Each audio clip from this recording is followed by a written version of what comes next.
தேவனுடைய வார்த்தைக்கு உரிய இடத்தை நாம் இங்க இருக்கிற நாம் எல்லாருமே கொடுக்க கற்றுக்கொள்ள வேண்டும். தேவனுடைய வார்த்தையை கடைசியா வைக்க கூடாது. சில கூட்டங்கள்லாம் பாத்தீங்கன்னா, சில நிகழ்ச்சிகள், கிறிஸ்துவ நிகழ்ச்சியில எடுத்துக்கங்க, மற்ற எல்லாத்துக்குமே நிறைய நேரம் செலவு பண்ணுவாங்க. கடைசியில பாத்தீங்கன்னா பிரசங்க நேரம் வரும்போது ஊழியக்காரன் சொல்லுவாங்க, ஐயா ஒரு 10 நிமிஷத்துல முடிச்சிருங்க அப்படின்னுவாங்க. அவங்க பாருங்க, பாட்டு எவ்வளவு நேரம் பாடுனீங்க? 1 மணி நேரத்துக்கு மேல பாட்டு இருப்பாங்க. அங்க இருக்கிற எல்லாருமே பாட்டு பாட வைப்பாங்க. எத்தனை ஜெபம் பண்ணீங்க? எப்படியாவது எல்லாருக்குமே ஒரு காரியத்தை கொடுத்துடணுங்க. மக்களை பிரியப்படுத்தலன்னா அவங்க கோச்சுக்குவாங்க.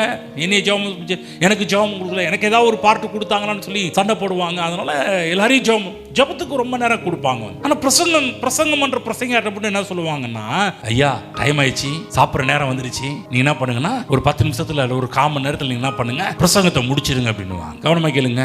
எவ்வளவு ஒரு துக்கமான ஒரு காரியம். நிறைய இடத்துல கேட்டுக்கிற அந்த வார்த்தைகளை எல்லாவற்றிற்கும் அவ்வளவு நேரம் செலவு பண்ணுவாங்க. தேவனுடைய வார்த்தை என்று வரும்போது பாருங்க, ரொம்ப குறைவான நேரத்தை சபைகள் கொடுத்து கொண்டிருக்கிறார். நம்முடைய வாழ்வில் கூட தேவனுடைய வார்த்தைக்கு குறைவான நேரத்தை கொடுக்க கூடாது, தேவனுடைய வார்த்தைக்கு அதிகமான நேரத்தை கொடுக்க நாம் கற்றுக்கொள்ள வேண்டும்.